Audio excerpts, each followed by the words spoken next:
सेंटरमध्ये सर्व विद्यार्थ्यांचे हार्दिक स्वागत. मी श्रीमती मनीषा अशोक आगरे. विद्यार्थी मित्रांनो, आज आपण इयत्ता 9वीच्या मराठी विषयाच्या एका महत्त्वाच्या पाठाचा अभ्यास करणार आहोत. नमस्कार विद्यार्थी मित्रांनो, ऑनलाईन अध्यापनामध्ये सर्व विद्यार्थ्यांचे हार्दिक स्वागत. आज आपण विषय मराठी इयत्ता 9वी यातील भाग पहिला यामधील प्रथम स्थूल वाचन हास्यचित्रांतील मुलं अभ्यासणार आहोत. हास्यचित्रांतील मुलं या स्थूल वाचनाचे लेखक आहेत मधुकर धर्मापुरीकर. मधुकर धर्मापुरीकर यांचा जन्म इसवी सन 1954 साली झाला. मधुकर धर्मापुरीकर हे एक प्रसिद्ध कथालेखक, ललितलेखक आणि व्यंगचित्रांचे संग्राहक तसेच अभ्यासक आहेत. 1976 पासून त्यांनी व्यंगचित्रांचा संग्रह करण्यास सुरुवात केली. कथालेखनासोबतच व्यंगचित्रांच्या आस्वादाच्या निमित्ताने विपुल लेखन, किशोरवयीन मुलांसाठी लिहिलेल्या अनकॉमन मॅन R.K. लक्ष्मण या पुस्तकाला महाराष्ट्र शासनाचा पुरस्कार मिळाला आहे. R.K. नारायण यांच्या मालगुडी डेज आणि स्वामी अँड फ्रेंड्स या पुस्तकांचे मराठी अनुवाद मधुकर धर्मापुरीकर यांनी केलेले आहेत. याशिवाय अप्रूप, रूप, विश्वनाथ, चिनकुल हे त्यांचे कथासंग्रह आहेत. याशिवाय रेषालेखक वसंत सरवटे हसऱ्या रेषेतून हसवण्याच्या पलीकडले ही मधुकर धर्मापुरीकर यांची पुस्तके प्रसिद्ध आहेत. विद्यार्थी मित्रांनो, आपल्याला या पाठामधून काय पाहायचं आहे ते या ठिकाणी आपण प्रस्तावनेमधून पाहणार आहोत.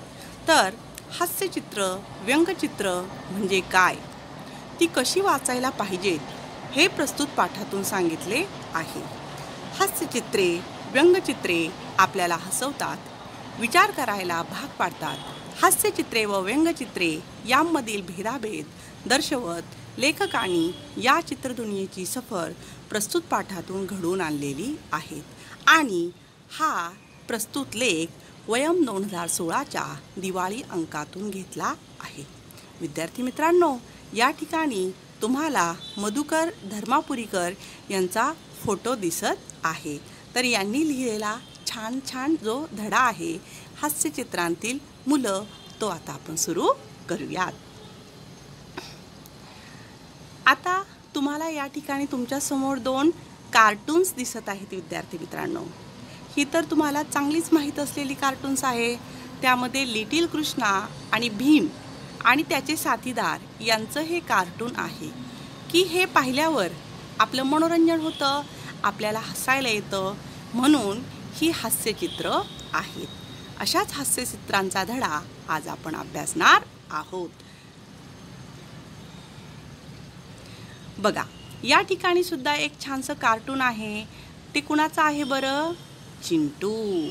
चिंटू ही एक स्ट्रिप कार्टून्स त्या ठिकाणी सिरियल होती आणि त्यामध्ये चिंटूच्या संबंधित खूप सारे विनोद असायचे. आता आपण पाठाला सुरुवात करूयात. विद्यार्थी मित्रांनो, आपण दररोज कार्टून्स पाहतो.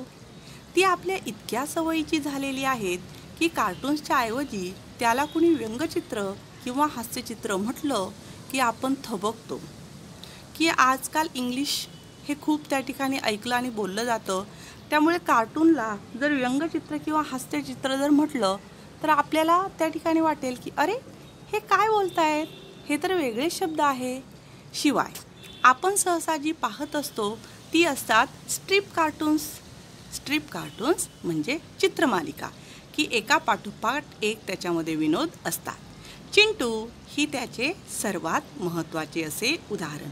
मगाशीच मी सांगितल्याप्रमाणे बाळांनो, चिंटू हे खूप प्रसिद्ध असं स्ट्रिप कार्टून्स म्हणजे चित्रमालिका आहे.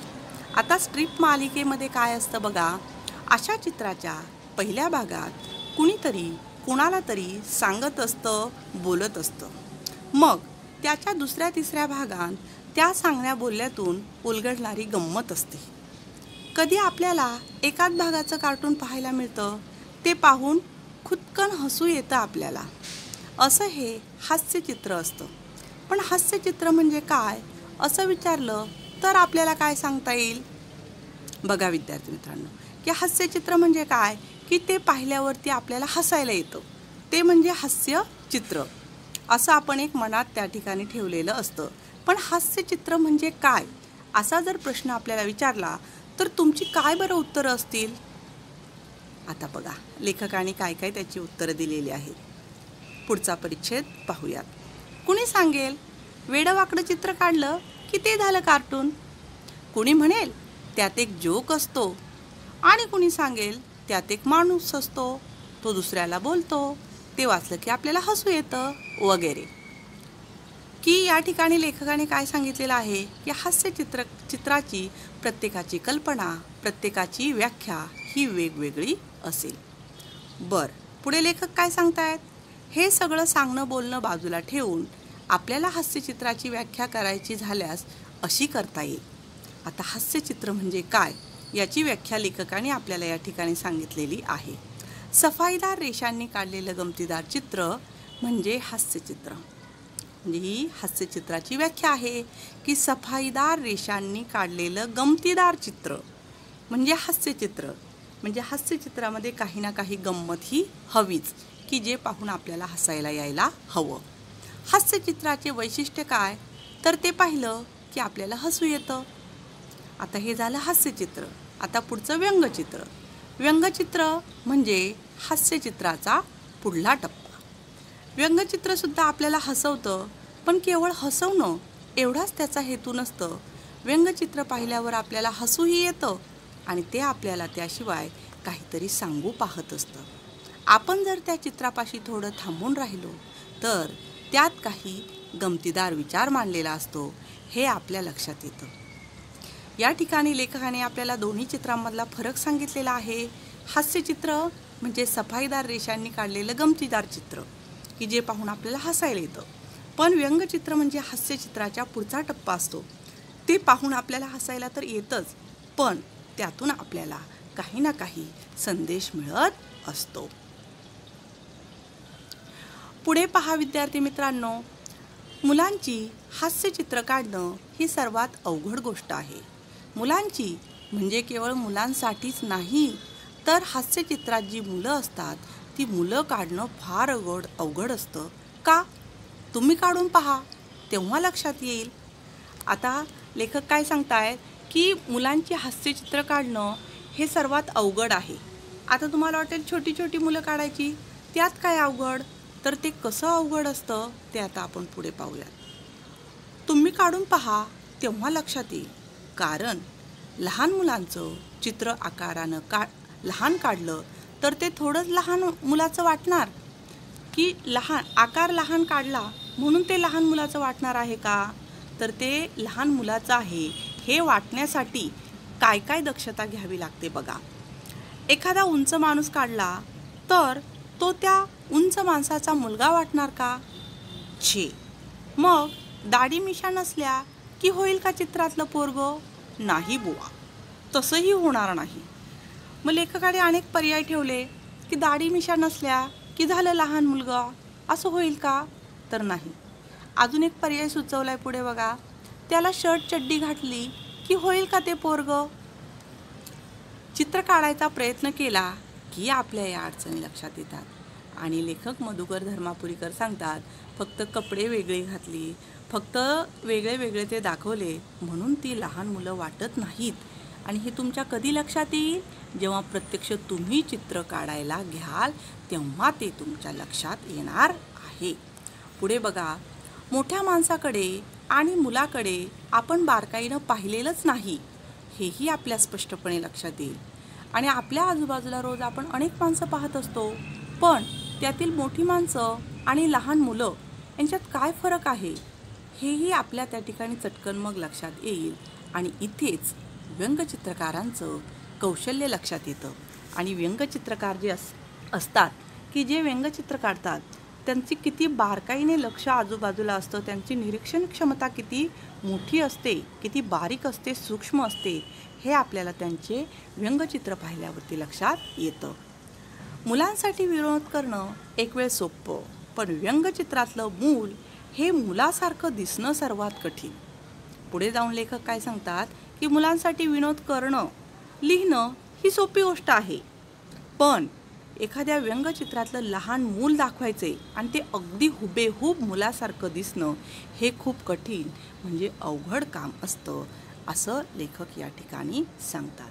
पुढचा परिच्छेद पहा मुलांनो.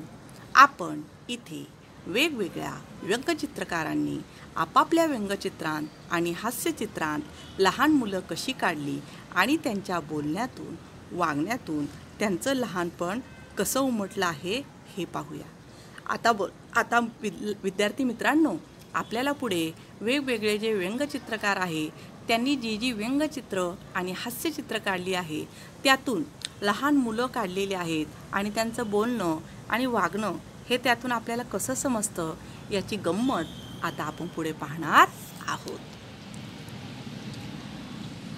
विद्यार्थी मित्रांनो, आता या ठिकाणी तुम्हाला एक हास्यचित्र दिसत आहे. पहा, हे हास्यचित्र आहे प्रसिद्ध व्यंगचित्रकार शि. द. फडणीस यांचे. बघा, हास्यचित्र म्हटलं की आधी आठवण येते ती शि. द. फडणीस या ज्येष्ठ व्यंगचित्रकाराच्या चित्रांची. या ठिकाणी तुम्हाला समोर फोटो त्यांचा दिसत आहे बाळांनो. हे आहेत प्रसिद्ध ज्येष्ठ व्यंगचित्रकार शि. द. फडणीस. तर यांची जी व्यंगचित्र आहेत ती खूप प्रसिद्ध आहे. शाळेतल्या 4वी-5वीच्या गणिताच्या पुस्तकात फडणीसांची हास्यचित्रे होती. ती पाहताना गणिताचा बाऊ कमी झाला होता मुलांचा. बघा, तुम्हाला आठवत असेल तुमचं 4थी-5वीचं गणिताचं पुस्तक. त्या पुस्तकामध्ये अशी वेगवेगळी चित्र त्या ठिकाणी होती आणि ती चित्र पाहून मुलांच्या मनातील गणिताचा बाऊ म्हणजे भीती, तर ही भीती कमी करण्यासाठी म्हणून ही चित्र त्या ठिकाणी टाकलेली होती. आता आपल्याला हे चित्र कसं आहे ते आता आपण पाहूयात बाळांनो. त्यांचं हे हास्यचित्र पहा. जाड रेषांनी खरं म्हणजे मोठी माणसं काढता येतात असा आपला समज. मात्र या चित्रात फ्रॉक घातलेली ही मुलगी लहान बाळाला दूध पाजावे तशी या लहानग्या रोपट्याला पाणी घालते आहे, तेही किती काळजीने दुधाच्या बाटलीने. मग या चित्राकडे बघून आपल्याला काय समजते की छोटी मुलगी दुधाच्या बाटलीने त्या झाडाला, रोपट्याला पाणी घालते. मग तिचं काय त्या ठिकाणी तिच्या मनात काय समज आहे की जसं लहान मूल दूध पाजल्यावरती मोठं होतं तसंच या झाडाला पण पाण्याची गरज आहे. ते पाणी जर त्या ठिकाणी त्याला दिलं तर त्याचीही वाढ होईल. आणि तिच्या चेहऱ्यावरचे हावभाव जर तुम्ही पाहिले तर ती किती काळजीपूर्वक त्या ठिकाणी दुधाच्या बाटलीने पाणी घालत आहे हे त्या ठिकाणी दिसत आहे. म्हणजे लहान मुलं त्यांच्या बुद्धीनुसार कसा विचार करतात हे शि. द. फडणीस यांनी या व्यंगचित्रातून दाखवलं आहे. पुढे बघा विद्यार्थी मित्रांनो, या ठिकाणी तुम्हाला पुढचे व्यंगचित्रकार दिसत आहेत ते म्हणजे श्याम जोशी. त्यांचा फोटो त्या ठिकाणी तुम्हाला दिसत आहे आणि त्यांनी काढलेली खूप छान अशी 2 व्यंगचित्र जी आहेत, हास्यचित्र आहेत, ती आता आपण पाहणार आहोत. श्याम जोशी हे मराठीतले मागच्या पिढीचे महत्त्वाचे हास्यचित्रकार की आपल्याला काहीतरी गमतीशीर असं चित्र दाखवणारे असे हे प्रसिद्ध असे हास्यचित्रकार म्हणजे श्याम जोशी. त्यांची रेषा ही फडणीसांच्या रेषेपेक्षा अगदी उलट, नाजूक आणि लवचिक अशी. त्यांच्या या हास्यचित्रांत पहा. आणि त्यांची जी हास्यचित्र आहे ती खूप लहान, त्या ठिकाणी लवचिक आणि छोट्या अशा नाजूक रेषांनी काढलेली अशी आहेत. ती चित्रांमध्ये आपण पाहतच आहोत. आता 2 चित्र आहेत बघा. पहिल्या चित्रामध्ये एक लहान रांगणारं मूल आहे आणि दुसऱ्या चित्रामध्ये गणपती बाप्पा आणि एक लहान मुलगा आहे. त्या चित्रांच्या वरती त्या ठिकाणी काही शाब्दिक संदेश आहेत ते आपण प्रथम पाहूयात. पहिलं जे चित्र आहे लहान बाळाचं, तिथे अख्खा भारत बंद असला तरी आम्ही बुवा उघडेच असतो. दुसरं चित्र, बागेत एकही फूल मिळाले नाही रे बाप्पा. आता याचं स्पष्टीकरण आपण पाहूयात.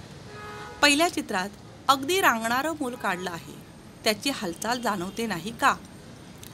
शिवाय देवाला फूल देणारा हा मुलगा त्या रांगणाऱ्या बाळापेक्षा मोठा. हास्यचित्र आणि चित्रात हाच फरक असतो की पहिल्या चित्रामध्ये जे मूल काढलं आहे रांगणारं ते जास्त मोठं काढून चालेल का? ते छोटंच काढलं पाहिजे. आणि दुसऱ्या चित्रामध्ये देवाला फूल वाहणारा मुलगा हा जास्त छोटा काढूनही चालणार नाही, तर तिथे बरोबर तो मोठा त्या ठिकाणी काढलेला आहे. चित्रात हुबेहूब नक्कल करतो तशी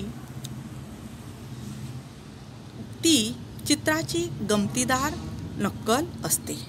बघा की चित्रात हुबेहूब काढायचा प्रयत्न असतो आणि हास्यचित्रात विनोदी माणूस एखाद्याच्या वागण्या बोलण्याची जशी हुबेहूब नक्कल करतो तशी ती चित्राची गमतीदार हुबेहूब नक्कल असते. मग जसं बोलण्यातून लेखी विनोद असतो तसा चित्रातून देखील विनोद त्या ठिकाणी करत असताना चित्र काढण्याचं कसब असायला लागतं. पुढे त्या ठिकाणी पहा, डेव्हिड लँगडन या अमेरिकन व्यंगचित्रकाराची ही चित्र पहा. पहिल्या चित्रात चतुर मुलगा पैशाचा गल्ला फोडतो आहे. विद्यार्थी मित्रांनो, या ठिकाणी तुम्हाला डेव्हिड लँगडन यांचं चित्र दिसत आहे, फोटो दिसत आहे. तसेच त्यांनी काढलेली खूप प्रसिद्ध अशी 2 चित्र आहेत. त्यामध्ये पहिल्या चित्रामध्ये एक मुलगा पैशाचा गल्ला फोडतोय आणि दुसऱ्या चित्रामध्ये एक मुलगा रडत आहे. आता ती जी चित्र आहेत ती व्यंगचित्र कशी हे आपण पाहूयात. बघा, डेव्हिड लँगडन या अमेरिकन व्यंगचित्रकाराची ही चित्रे पहा. पहिल्या चित्रात चतुर मुलगा पैशाचा गल्ला फोडतो आहे. हा त्याचा पराक्रम आपल्याला दिसतो आणि मग त्याच्या चेहऱ्यावरचे ते भाव आपल्याला जाणवतात आणि खरे वाटतात.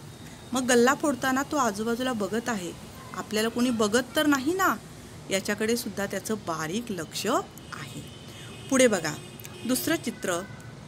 तर दुसरं चित्र भोकाड पसरणाऱ्या मुलाचं. त्याला व्यंगचित्र म्हणता येईल का बरं? आता दुसरं चित्र व्यंगचित्र आहे कारण त्यातून आपल्याला एक संदेश मिळतोय. बघा, चित्र पाहताना आपलं लक्ष आधी जातं ते काळ्या रंगाकडे, मुलाच्या मोठ्या रडण्याकडे. आपल्याला वाटून जातं की लहान मुलं उगीच रडत असतात, तसं हा रडतो आहे, बाकी काही नाही. पण चित्राकडे लक्षपूर्वक पाहिल्याला आपल्याला दिसते ती सेफ्टी पिन आणि विचार येतो, अरे ही पिन याला टोचत असणार आणि म्हणून याने भोकाड पसरले असणार. तसेच असावे, कारण मुलांच्या रडण्याला काही कारण असतं. इथे त्याचे हातपाय कसे काढले आहेत पहा. यानंतर सुप्रसिद्ध व्यंगचित्रकार R.K. लक्ष्मण, त्यांचा फोटो पहा बाळांनो. आणि त्यांनी काढलेलं चित्र एक न्हावी कशा प्रकारे लहान मुलाचे केस कापत आहे असं. लहान मुलं लहान कशी दिसतात चित्रात, त्याचं नेमकं एक काय रहस्य आहे हे पाहायचं असेल तर ज्या व्यंगचित्रात हास्यचित्रात मोठा माणूस आणि छोटा मुलगा असे दोन्ही आहेत अशी चित्र पाहावी. हे आहे जागतिक कीर्तीचे व्यंगचित्रकार R.K. लक्ष्मण यांचं व्यंगचित्र. खेड्यात मुलांचे केस कापणारे असायचे. मुलाला जमिनीवर बसवून त्याचे केस कापले जायचे. इथे पहा, तो माणूस कसा बसला आहे, त्याचा आकार, त्याच्या चेहऱ्यावरचे ते उत्साहाचे भाव आणि केस कापून घेणारा कंटाळलेला वैतागलेला मुलगा. तेच हातपाय, तेच नाकडोळे, पण फरक कुठे आहे ज्यामुळे हा मोठा माणूस मोठा वाटतो आणि हे मूल लहान मूल वाटतं. आकाराने लहान मोठे पण आहेच, पण त्याशिवाय अधिक काय आहे? त्यामध्ये आकाराशिवाय त्याचे हावभावसुद्धा वेगवेगळे दाखवलेले आहेत. आता आणखी एक गंमत पाहू. हंगेरियन व्यंगचित्रकार रेबर याचे हे व्यंगचित्र. चित्र पाहताच आपल्याला वाटते ही 2 वेगवेगळी चित्र आहेत. एक लहान मुलगा आणि एक मोठा माणूस. पण भिंतीवर लावलेले तेच चित्र आणि दोघांच्या केसांची ठेवण पाहिल्यावर लक्षात येतं की हा लहानपणी मोठे व्हायोलिन वाजवतो आहे आणि आता मोठा झाल्यावर लहान व्हायोलिन वाजवतो आहे. लहान मुलांना मोठ्या वस्तूंचं आकर्षण असतं आणि वाढत्या वयानुसार आपण जपलेला छंद अधिक खोल, सूक्ष्म असा होत जातो. बाह्य आकाराचं आकर्षण कमी होत असतं असं या व्यंगचित्रकाराला सांगायचं आहे. आता पुढील जे व्यंगचित्र आहे ते प्रसिद्ध ब्रिटिश व्यंगचित्रकार नॉर्मन थेलवेल यांचं आहे.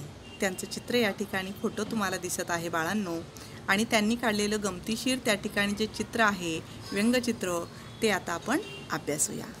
आता हे हास्यचित्र चित्रकलेवर हुकमत मिळवली की हास्यचित्रात काय जादू करता येते त्याचं उत्तम उदाहरण ब्रिटिश व्यंगचित्रकार नॉर्मन थेलवेल याचं. मुलाची कॅप, त्याचा शर्ट आणि सॉक्स, बूट पाहून लक्षात येतं की हा स्काउटचा मुलगा आहे. त्याच्याकडे सर्वच उपयोगी वस्तू अगदी तयार असतात. इथे त्याच्या बुटात अगदी मध्यभागी काहीतरी घुसून बसला आहे आणि ते काढण्याच्या नादात असलेला हा मुलगा पाहणा कसा वेडावाकडा झालेला आहे. शिवाय त्याचा चेहरा आपल्याला अगदी गुंतवून टाकणारं हे हास्यचित्र की या मुलाचे जे हावभाव आहेत त्यावरून की तो काय करतो आहे, कसं करतो आहे हे आपल्या व्यवस्थित लक्षात येतं. आता बघा विद्यार्थी मित्रांनो, या पाठातून आपण काय शिकलो. आता आपल्या लक्षात आलं असेल की लहान मुलांचं चित्र काढताना त्या चित्राचा किंवा त्या मुलाचा लहान आकारच महत्त्वाचा नसतो, तर शरीराच्या प्रत्येक अवयवाचा आकार त्या प्रमाणात लहान असणं गरजेचं असतं. म्हणजे हातापायांची बोटं ती लहान काढली की आपोआप नखं लहान होतात. नाकाचा ओठांचा आकार काढल्यावर कळतं की लहान मुलांच्या भुवया तशाच लहान किंवा एका रेषेच्या असतात आणि लहान मुलांना दाढी मिशा नसतात हे तुम्हाला सांगायची गरज नाही. यापुढे व्यंगचित्र, हास्यचित्र पाहताना आणि काढताना अशा बारीक सारीक गोष्टींची नोंद तुम्ही सुद्धा घेऊ शकाल. बालमित्रांनो, कसा वाटला पाठ? तुम्हाला पण आता हास्यचित्र आणि व्यंगचित्र कशी काढायची याविषयी छानशी माहिती मिळालेली आहे.